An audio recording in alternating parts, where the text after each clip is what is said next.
Hello bakers, welcome to Wisdom Wednesday, and today for Wisdom Wednesday I'm coming to you from the campus of Richmond Community College in Decatur, Illinois. I'm here in the bake shop portion of the culinary program, and I'm going to talk to you today about gluten-free pizza. I'm going to demonstrate a couple things, and don't forget, we have our gluten-free pizza seminar coming up tomorrow on Thursday, April 22nd at 9 a.m. Pacific Standard Time. You don't want to miss out. Great opportunity for wonderful information, live Q&A, and it's one of the fastest growing categories these days, so you really don't want to miss it. One of the immediate differences when we're making products that are gluten-free is that we don't have any gluten-containing ingredients.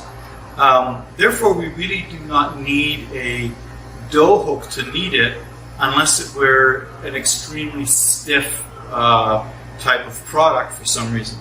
So we'll be using the paddle attachment.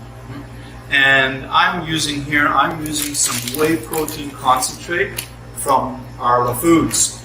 And so I have all of my dry ingredients measured out into the mixing bowl, and I'm going to give them a quick 30-second spin, and then I'm going to add in the liquids, being the vegetable oil and the water, to start making a dough at that point.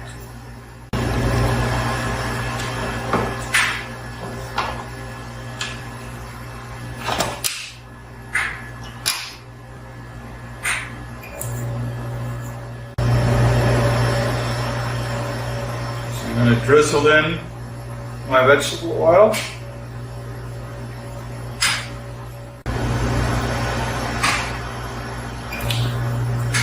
And I'm going to add in the water. I'm going to pour in the water in a steady stream quickly as it is mixing.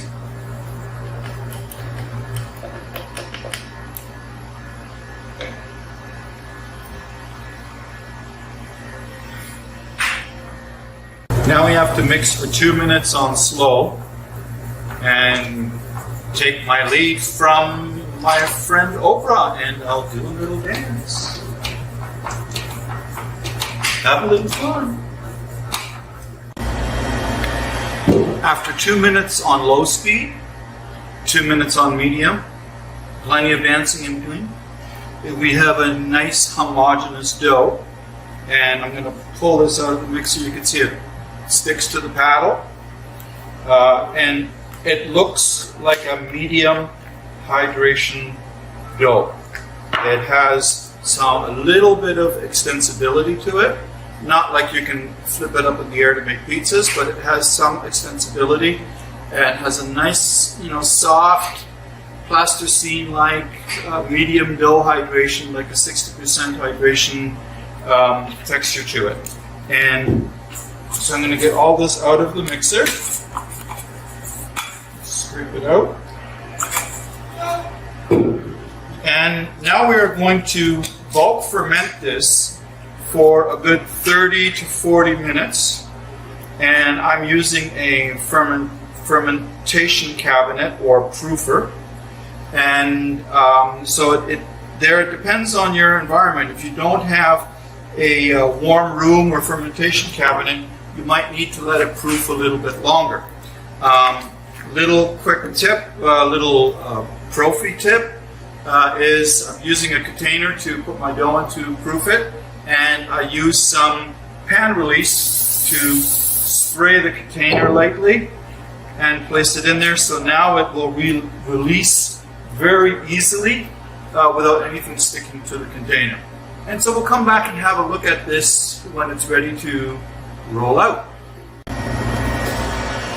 The dough has risen after about 45 minutes, and now I'm going to divide it up and roll it out into various circles or pieces as I'm going to use, and I'll show you what they look like before they go back in the proofer for their final fermentation or the final proof before we bake them.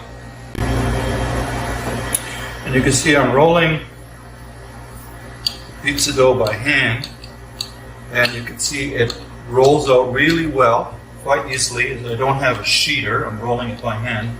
But it rolls out really easy, and it does not have the elasticity you would have of a gluten dough or something that has a lot of gums in it. You can see it spreads out nicely. So you also have to be careful that you're applying pressure evenly as you go along to get a nice circle.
So when we dress this, much as we would in the same manner as any other pizza with your favorite sauce, shredded cheese, and toppings, and then we're going to bake this off in a hot oven. I'm using a deck oven at 425 degrees Fahrenheit. So it is a little bit cooler than a standard pizza dough. This gives it a chance to expand and rise a little bit more before the starches start to set, so that you get a nice light texture that is not dense and hard.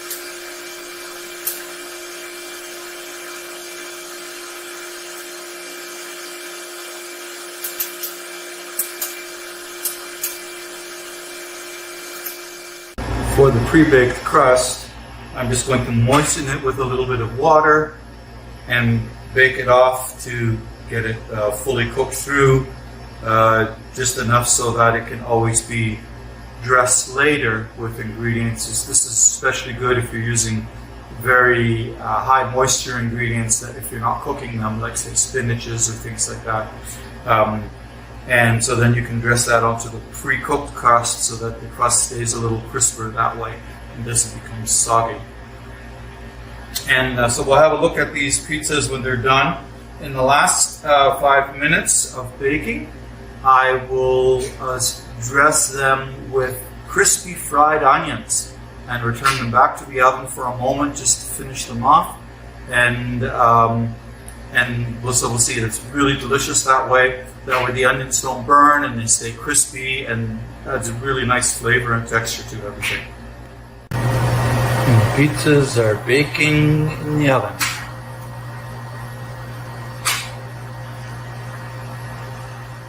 Here you can see we have our lovely pizzas, all beautifully baked, topped with the crispy fried onions and blank shell.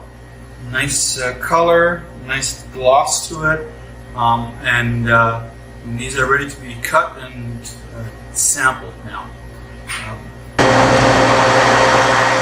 As you can see, there's a variety of things that we can make, even gluten-free. pizza, pizza crust, pizza swirls, sugar cookies, crazy twists, and muffins.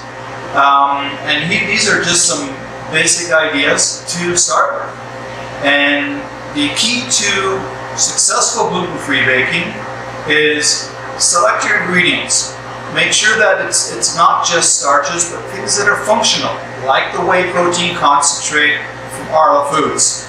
And things that bring flavor and nutrition, like the gluten-free crispy fried onions from Top Taste.